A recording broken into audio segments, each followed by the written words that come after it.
Assalamualaikum warahmatullahi wabarakatuh.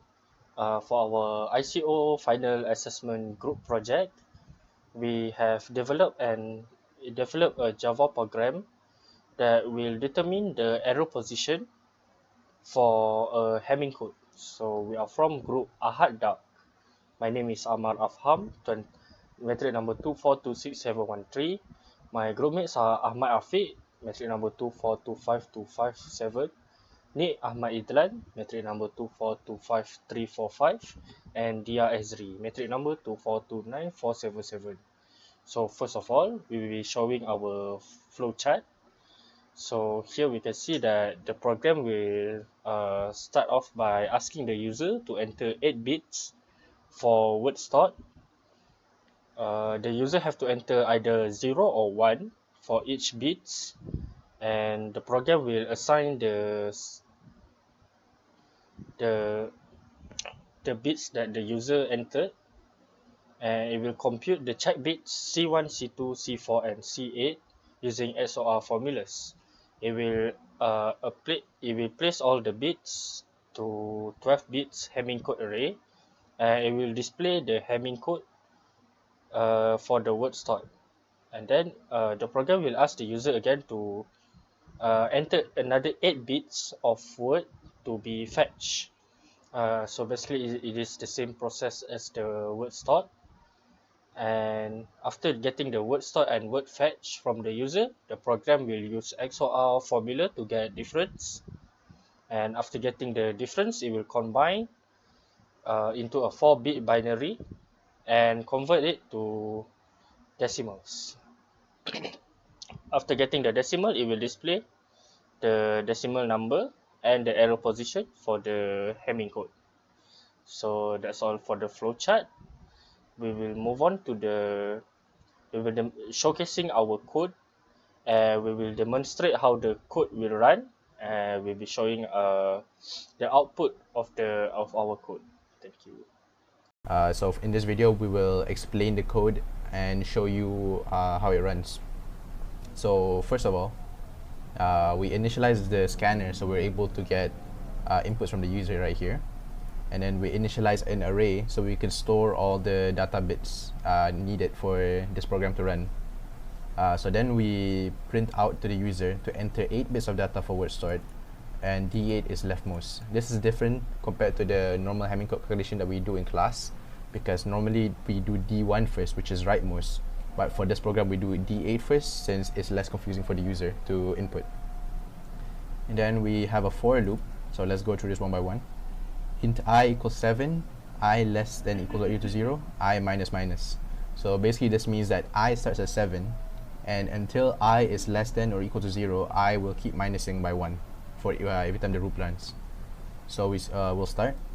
So we'll first print out D for data bit, and then we'll print out the number right here, and then we'll get an input for the user.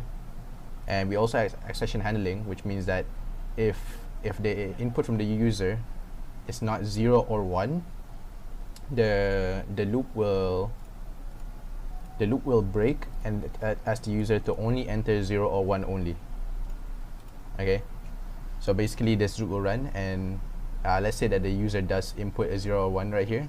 The loop condition is true, so it'll rewind back, and then I will minus by 1 for the first loop is complete, so I equals 6, and then the loop will continue. So it will start with D8, and then D7, D6, D5, until we have every single input for every single data bit that we need.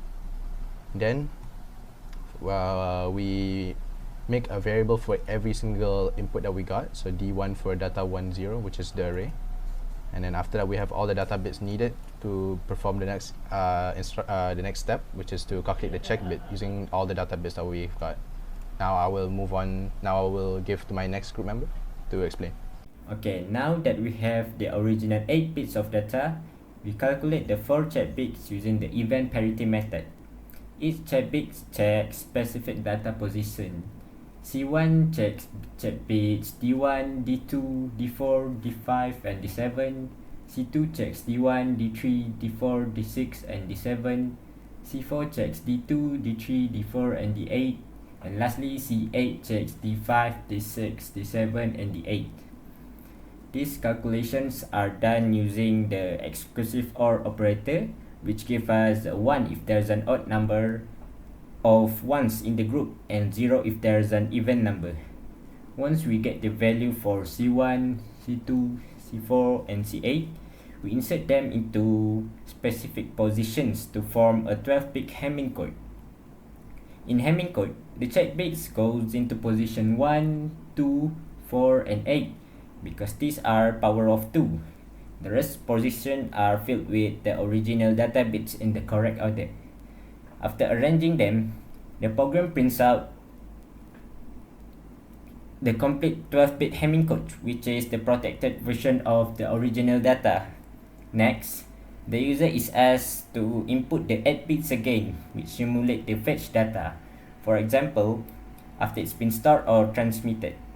This will help us if any bits was accidentally changed during the process. My group member will continue to present the next part.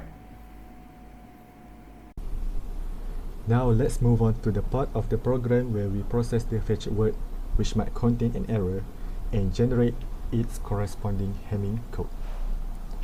First, we assign the individual bits of the fetched 8-bit words to readable variable, which is SD1 until SD8. These represent the data bits from D1 to D8, just like we did earlier for the stored word. Then, we recalculate the 4 parity or check bits using the same formula as before. SC1 checks position that affect the first parity bit, which is SD1, SD2, SD4, SD5, and SD7. SC2 checks for the second parity bit, which SD1, SD3, SD4, SD6, and SD7. SC4 checks for the fourth parity bit, SD2, SD3, SD4, SD8, and SD8 will check for the 8 through SD5, SD6, SD7, and SD8.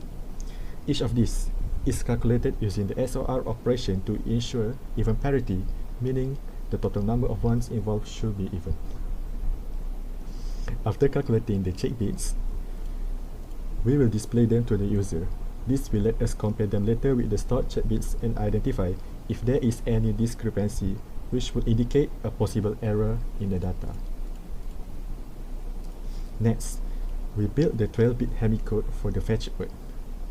Just like we did for the stored word, we use a 1-base index array for clarity and to align with the standard Hamming code position. Here is how the bits are placed. Check bits will go into position 1, 2, 4, and 8, while the data bits will fill the remaining position. So essentially, we are recreating the same Hamming format for the fetch data, allowing us to perform error detection and correction in the next step. Okay. Alright, moving on. The user has successfully entered the fetch word to store in the fetch array. So our system will display that the Hamming code is successfully successfully entered for the fetch word. And then after getting the stored and fetch word, our system will use SOR formula to calculate the difference in this code. And after getting the difference, it will combine everything into a 4-bit binary and convert it to decimal. Lastly, it will show the position where is the error detected in the bit position. Alright, let's try to run our code here.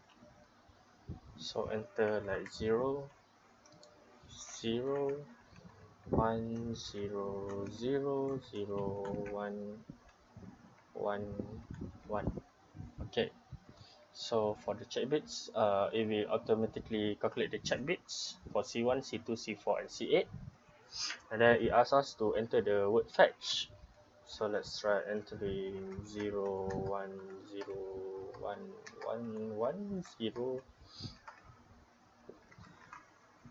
0. Okay, everything is successfully. So calculated check bits for the word fetch is 1100. and it will show the word fetch here, and it will also show the error detected at which bit position. So that's all from us. Thank you very much for listening. Assalamualaikum warahmatullah.